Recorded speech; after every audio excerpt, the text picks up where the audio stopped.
இந்த துனியா என்பதே சோதனை தான்.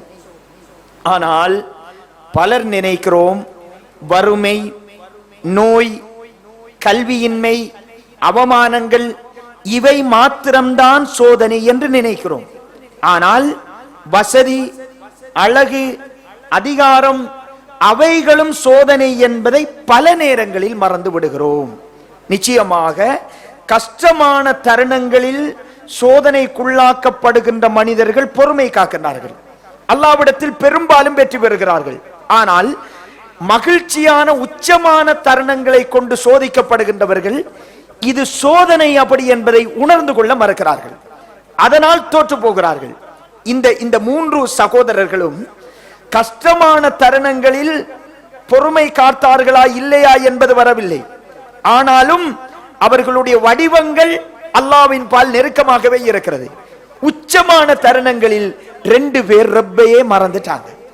எல்லாமே நான் தான் என்கிற ஒரு உணர்வு அவர்களிடம் மிகைத்து விட்டது. ஸல்லல்லாஹு அலைஹி வஸல்லம் அவர்கள் சொன்னார்கள், ஒரு காலம் வரும், யுஸ்பிஹு முஃமினன் வ யும்ஷி காஃபிரா. காலையில் ஒருவர் முஃமினாய் இருப்பார், மாலையில் காபிரா மாறிடுவார். மாலையில் முஃமினாய் இருப்பார், காலையில் காபிராக மாறிவிடுவார். அற்ப உலக லாபங்களுக்காக இந்த தீனை விற்று கொண்டிருப்பார்கள். அப்படி ஒரு காலம் வரும் என்று அல்லாஹ்வுடைய தூதர் எச்சரித்தார்கள். இன்றைக்கு நடக்குதா இல்லையா? பெரும் சோதனை இது. அந்த காலத்தை நீங்கள் சந்திப்பீர்கள் என்று ஸல்லல்லாஹு அலைஹி வஸல்லம் அவர்கள் சொன்னார்கள். அல் குர்ஆனில் அல்லாஹ் சொல்கிறான், வனபுலுக்கும் பிஷ்ஷர்ரி வல் கைர்.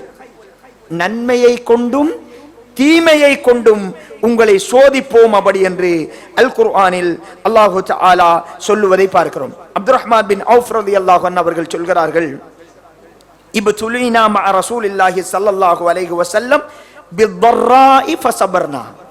கஷ்டங்களை கொண்டு நாங்கள் ரசூலுல்லாஹ்வோடு சோதிக்கப்பட்டோம், பொறுமை காத்தோம். அப்துர்ரஹ்மான் பின் அவுஃப் ரலியல்லாஹு அன்ஹு அவர்கள் சொல்றாங்க, பின்னர் நலவுகள் வசதிகளை கொண்டு சோதிக்கப்பட்டோம், தோற்று போய்விட்டோம், பொறுமை காக்க முடியவில்லை அப்படி என்று சொல்கிறார்கள். எனவே சகோதரர்களே, ஒரு முஃமினை பொறுத்த வரைக்கும் 2யுமே சோதனையா பார்க்கணும். நல்ல நிலைமையும் அல்லாஹ் தருகின்ற சோதனை தான், கஷ்டமான நிலைமைகளும் ரப்பு தருகிற சோதனைகள் தான். பிரச்சனை என்னென்றால், ஷைத்தான் பெரும்பாலும் எங்களை விழுத்துகின்ற சந்தர்ப்பம் கஷ்டமான தருணங்கள் அல்ல. அந்த நேரம் ரப்போடு தொடர்போடு சுஜூதுல இருப்போம். பெரும்பாலும் சந்தோஷமான மகிழ்ச்சியான தருணங்களை சோதனை என்று உணர்வதற்கான உளப்பக்குவத்தை முதலில் ஏற்படுத்திக் கொள்ள வேண்டும். பாருங்க, சயீத் இப்னு ஜுபைர் ஒரு பெரியோர் அறிஞர், ஒரு முஃபஸ்ஸிர், இப்னு அப்பாஸ் ரலியல்லாஹு அன்ஹு அவர்களுடைய நேரடி மாணவர். எவ்வளவு கஷ்டங்கள் வந்தாலும் இந்த தீனையும் ரப்புடைய சிந்தனையிலும் இருந்து ஒரு இன்ச்சேனும் நகருவதற்கு அந்த நல்லறிஞர்கள் சஹாபாக்கள் நினைக்கவே இல்லை. இந்த அறிஞருக்கு ஹஜ்ஜாஜ் பின் யூசுப் மரண தண்டனை விதிக்கிறார்.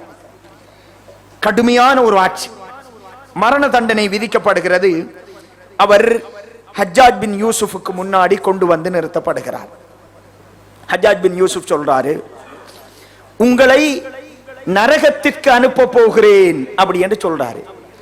இந்த அறிஞர் அந்த தருணத்திலும் பதட்டப்படவில்லை, கொள்கையை மாற்றவில்லை. சொல்கிறார், லஅலிம்து அன்ன ذلك லத்தஹத்துக இலாஹா.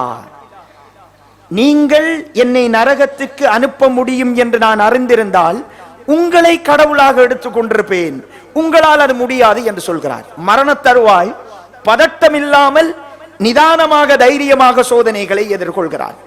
இரண்டாவது சொல்கிறார், அதாவது அலி ரலியல்லாஹு அன்ஹு அவர்கள் சொர்க்கமா நரகமா என்று கேட்கிறார். இந்த அறிஞர் சொல்கிறார், நான் சொர்க்கத்தில் நுழையவும் இல்லை, நரகத்தில் நுழையவும் இல்லை, அதை பார்த்து வருவதற்கு என்று சொல்கிறார். மூன்றாவது கோபப்பட்டு விடுகிறார் ஹஜ்ஜாஜ் பின் யூசுப், இவரை அறுத்து விடுங்கள் என்று சொல்கிறார். அவருடைய முகம் கிபிலா திசையை முன்னோக்கி இருக்கிறது. சயீத் பின் ஜுபைர் ரஹ்மத்துல்லாஹி அவர்களுடைய உடனே சொல்றாரு, அதாவது வஜ்ஜஹ்து வஜ்ஹிய லில்லதி ஃபதர் ஸமாவாதி வல் அர்ல், வானம் பூமியை படைத்த ரப்பின் பால் என் முகத்தை திருப்பிக் கொள்கிறேன் என்று சொல்கிறார். உடனே ஆட்சியாளர் இன்னும் கோபப்படுகிறார். கிபிலா திசையில் இருந்து இவரின் முகத்தை திருப்பி விடுங்கள் என்று சொல்கிறார். அந்த அறிஞர் வலில்லாஹில் மஸ்ரிக் வல் மக்ரிப் ஃபஐனமா துவல்லு ஃபஸம்ம வஜ்ஹுல்லாஹ், கிழக்கும் மேற்கும் அல்லாஹ்வுக்கே சொந்தமானது, எந்த பகுதியில் திருப்பினாலும் அல்லாஹ்வின் முகத்தை பெற்றுக்கொள்வோம் என்கிற வசனத்தை ஓதுகிறார். மூன்றாவது, இன்னும் கோபப்படுகிறார் ஆட்சியாளர். இவரின் முகத்தை நிலத்தில் அமர்த்தி பிடித்துக் கொள்ளுங்கள் என்று சொல்கிறார். அந்த அறிஞர் சொல்கிறார், மின்ஹா ஹலக்னாகும் வ ஃபீஹா நுஈதுகும் வ மின்ஹா நுக்ரிஜுகும் தாரத்தன் உக்ரா. இந்த மண்ணில் இருந்துதான் நாங்கள் படைக்கப்பட்டோம், இதில் தான் அடக்கம் செய்யப்படுகிறோம், மீண்டும் இதிலிருந்து தான் எழுப்பப்படுவோம் என்கிற குர்ஆன் வசனத்தை ஓதுகிறார். மரண தண்டனை வழங்கப்படுகிறது. சகோதரர்களே, குர்ஆனை சுமந்தவர்கள், சஹாபாக்களிடம் நேரடியாக கற்றறிந்தவர்கள், ரசூலுல்லாவை பார்க்காதவர்கள், சோதனைகளின் பொழுது எவ்வளவு திடகாத்திரமாக இருந்தார்கள் என்று பாருங்கள். இறுதியாக அவர் சொன்ன வார்த்தை, அல்லாஹும்ம லா துஸல்லித் அலா அஹதின் கைரி, இறைவா யாரிடத்திலும் என்னை இழிவுபடுத்தி விடாதே யா அல்லாஹ், யாரிடத்திலும் என்னை இழிவுபடுத்தாதே யா அல்லாஹ் என்று சொல்கிறார். எனவே சகோதரர்களே, சோதனைகள் நல்ல வடிவிலும் பெறும், கெட்ட வடிவிலும் பெறும். எந்த வடிவில் வந்தாலும் ரப்புடைய சிந்தனையோடு பயணிக்கக்கூடிய ஒரு பக்குவத்தை எங்களுக்கு தந்திர வேண்டும், அந்த உள்ள வலிமையை தந்தருள வேண்டும்.